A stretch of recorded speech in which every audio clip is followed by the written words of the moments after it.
The duel in Lewis Goldsworthy. Well, he played brilliantly, didn't he? You know, it was fantastic to see. He alluded to it a little bit there himself. He's had a brilliant winter, worked incredibly hard. I guess first came to prominence with the 19s last year, and has started the season well. I think the good thing for us, he was coming into the side with confidence, scored a lot of runs in the second team, and demonstrated what he could do today. But showed tremendous composure in what was a very difficult situation, up against some absolutely top-class seam bowlers. Yeah, I think that's when you look at the young players, we talk about character a lot, and Lewis has got that in abundance. And I think that came across brilliantly in the game. He had a calmness, there was an assuredness about the way he moved, both front and back foot. The first innings, his runs were crucial, and then he's played an innings there that looked mature beyond his years. To see the side home, incredibly pressurised situation this morning, 2 early wickets, and he went in and brought a calmness to the innings that you'd like to see from 1 or 2 other batters as well.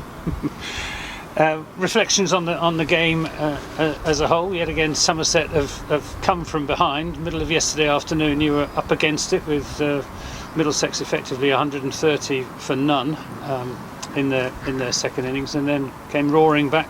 First of all through Craig Overton, and then today through Stephen Davis and Lewis Goldsworthy. But yeah, I was just saying to the lads there, look, at the minute we're finding a way. We're winning ugly.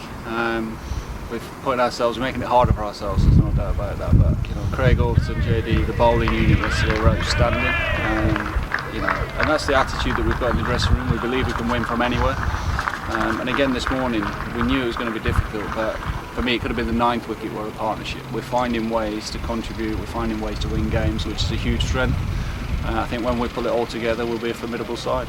Still got a problem on the face of it with the opening partnership, with Tom Abel coming in the first over at number 3, yet again coming in the very early overs. Are you thinking of making changes for the game against Hampshire? Look, I'm always thinking about it, so we'll have a conversation after the game, there's no doubt. I think it's important we recognise how difficult it is at the top of the order. The new ball, we're seeing around the country, there's a lot of runs being scored, but the new ball certainly taking wickets. And those guys certainly aren't bad players, so I think it's important we, like I say, take a little bit of time, reflect, and if we need to, we will make changes. You went in with the extra batsman in this game against Middlesex. Is that going to be the pattern for the future, or are you going to go back to the 5 frontline bowlers against Hampshire? I think for me, you need that depth. We've bowled so well over the last few years. I understand, the captain's trust in his battery of seamers. But Abe's demonstrated how good he is with the ball. Tom Lamb is emerging as a very good seamer. And they need to bowl, they need to be in pressure situations to understand what it's like, to feel the pressure of coming on after a brilliant spell from Craig Overton, and that's happening more and more often. So I think moving forward, whether it's a consistent thing right now, I'm not sure, but certainly moving forward we'd look to set up that way. Now, I think at the end of this round of matches, Somerset will be second in Group B, and you're coming up against Hampshire, who will be third in Group B. That's a big game at the Ageas Bowl starting on Thursday. Well, they're all big games. I think if you look around, the sides are beating everybody. There's a lot more results. Hampshire are strong. They've started well this year.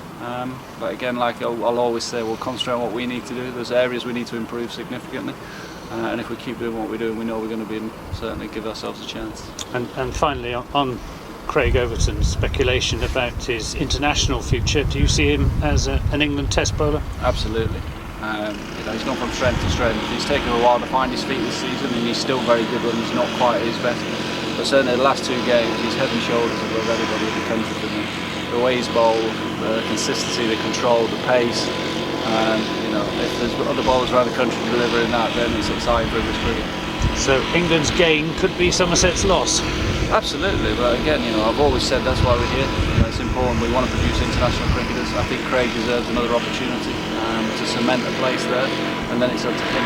And what that does here is creates opportunity. We've had Brooksy come back into this game, obviously Marshall missed out this game, so we've got support, and they'll be ready to come in if Craig does get his opportunity.